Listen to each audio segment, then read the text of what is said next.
Come on, boss. I got a chair.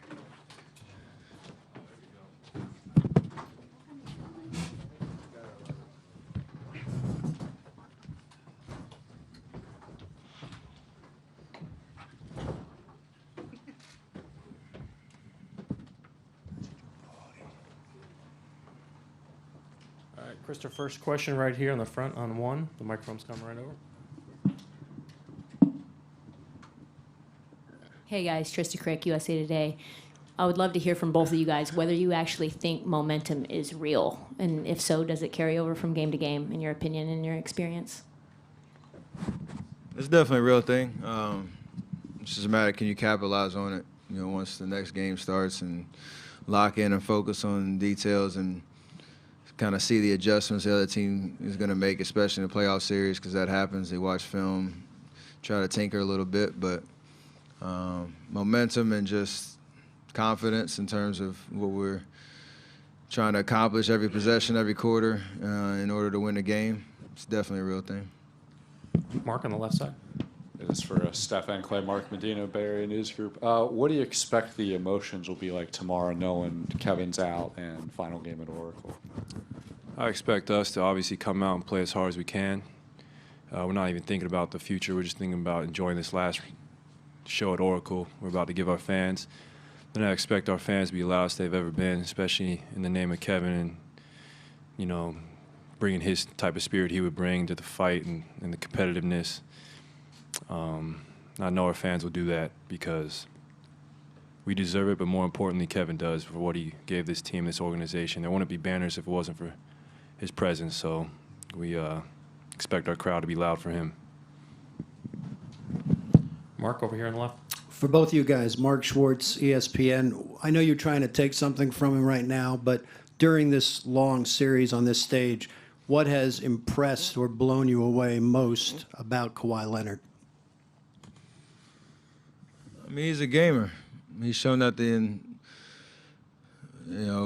he's a Finals MVP back in San Antonio Spurs days for a reason, and he just makes winning plays, and he's obviously expanded his game since then and has shown offensively how dynamic he is. He requires attention at all times, so even really good defense, sometimes he finds a way, but for us, it's just playing the long game, understanding he might have great numbers and whatnot. It's just a matter, can we get the stops that matter? Can we win? Can we win the game? Any way that it takes, and he's just a competitor, and so we respect that for sure. And he's shown that again this entire playoff run that they've had. What's the role in the Guardian? Kevin Durant Instagram that his soul was hurting after last game.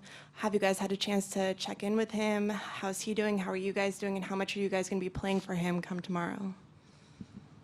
I mean, this first 24 hours, there's not much you can say in terms of him going through the process, figuring out how the extent of the injury and what the roadmap's going to look like coming back. But I don't think much needs to be said about the motivation that we have or are going to have tomorrow. Like Klay said, to protect our home court, feed off our crowd's energy, play for K, and try to keep our season alive. So, I mean, there's a lot of things that you can kind of tap into for energy tomorrow. We'll be ready. Michael in the center. Michael Grange from Sportsnet. This would be for either of you guys. Coming out of that timeout in Game 5, you each hit huge shots. It's nothing new for either of you in terms of hitting shots in big moments. Did you feel that coming on? Did you think that you guys were about to do something pretty special? And just in the bigger picture, what's it feel like to be stepping into shots like that really matter? I don't think we anticipated that to happen. We just kind of go out there and play.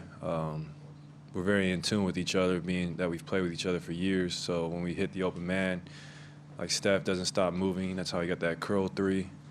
Same with me. Draymond sacrificed his body, set a great screen. So it just comes down to having the chemistry we do with the team and just playing that ball movement type of basketball. And then on the defensive end, I think is where we won that game. Just being able, just Draymond and Andre making huge reads to all-world defenders. And then as far as stepping into those shots, we practice those every single day. So, and I know Steph's been doing it for 10 years with this organization, and me 8. So we know what it's like to take those, and we can live with the make or miss. It's just what it comes down to. Dan, towards the middle. Guys, also for either of you, Dan Wicke with the Los Angeles Times.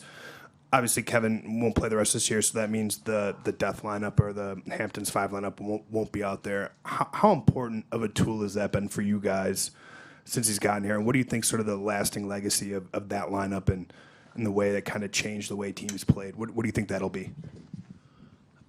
I don't know much about the second part of that question, but just in terms of when we're healthy and we have all those 5 guys out there, the chemistry is solid because we don't take over each other's spots on the floor, and we all bring something different to the table.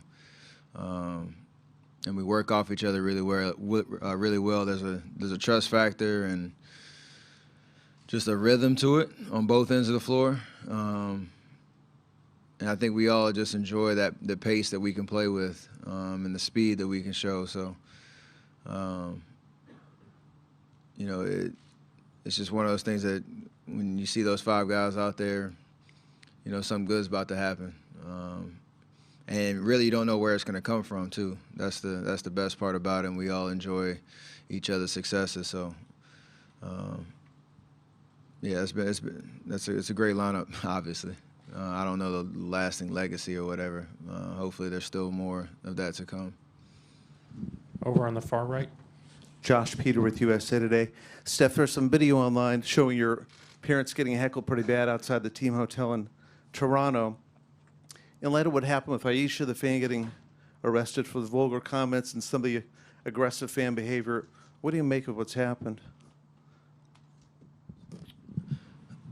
I think in terms of being in the finals 5 years in a row and being on the stage, it's hard to avoid those interactions with fans that want to kind of impose or make their imprint on the series somehow, some way, especially with social media these days. So I think it's kind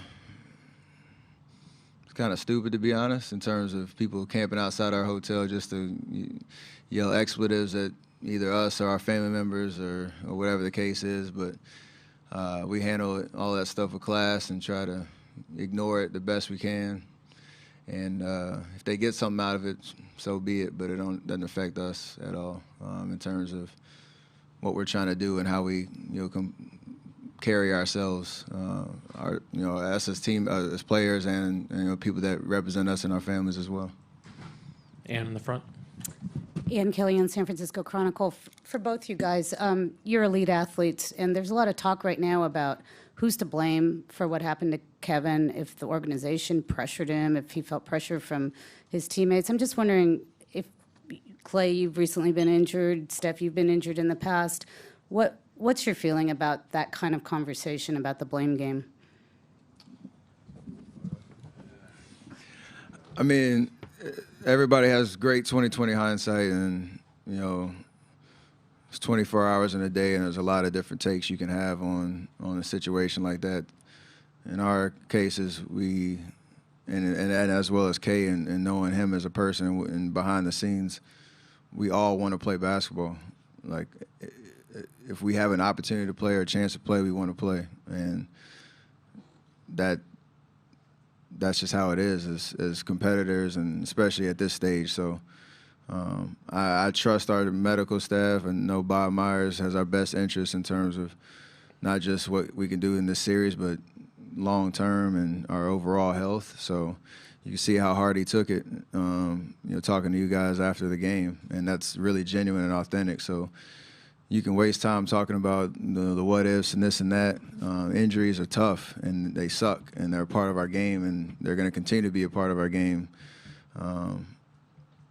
But everybody, putting their collective, brains together to make the, sound, smart decisions, and you kind of just live with that because that's what's a part of our game.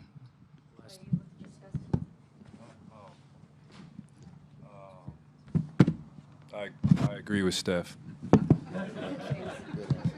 Scott, and then towards the back. Scott last two. Osler, San Francisco Chronicle. For both you guys, the Splash Brothers, is that just a corny nickname, or is there something more to that? And also, had Kevin kind of achieved full status in that brotherhood or not? I guess he didn't win enough Finals MVPs too. So, yeah, I don't know. I mean, I think he is above and beyond a Splash Brother with his ability. I don't think me and Steph, we could practice as many jump shots as we want. We still can't rise up and shoot over any man on this earth. So I don't think we need to include him in the Splash Bros to validate his talent and his skill, because it's pretty obvious to the human eye how great of an athlete he is. Klay's just stingy. He wants that nickname for ourselves. He's not going to be giving that out to anybody. Last one towards the back. Jet Lu from the World Journal. Both of you guys, after Kevin's injury, his mother, mentioned the people who question him don't know him. He has a heart of true warrior. In your mind, what kind of person is KD? Why do so many people question him? That's just the nature of the game these days. It happens to the greatest athletes to ever play. Every athlete at his level has gone through it, whether it's been Kevin, Muhammad Ali, LeBron James, Michael Jordan, who's the baseball players, Wayne Gretzky. They've all been questioned, especially in this day and age with the media and the 24-hour news cycle. There's going to be talking heads talking about his game and whatnot. That just comes with the territory. But we know who he is. We've won championship with him. I've played in international games with him. I've seen him every day in the gym. You don't need to question someone's heart or desire to play when you see their daily work and their resume. This man's won every accolade there is. So for these people to say that, it's really just irresponsible and stupid, because this man's been a basketball prodigy since he was 15, and his skill level is not attained unless you put the work in. Thanks, guys.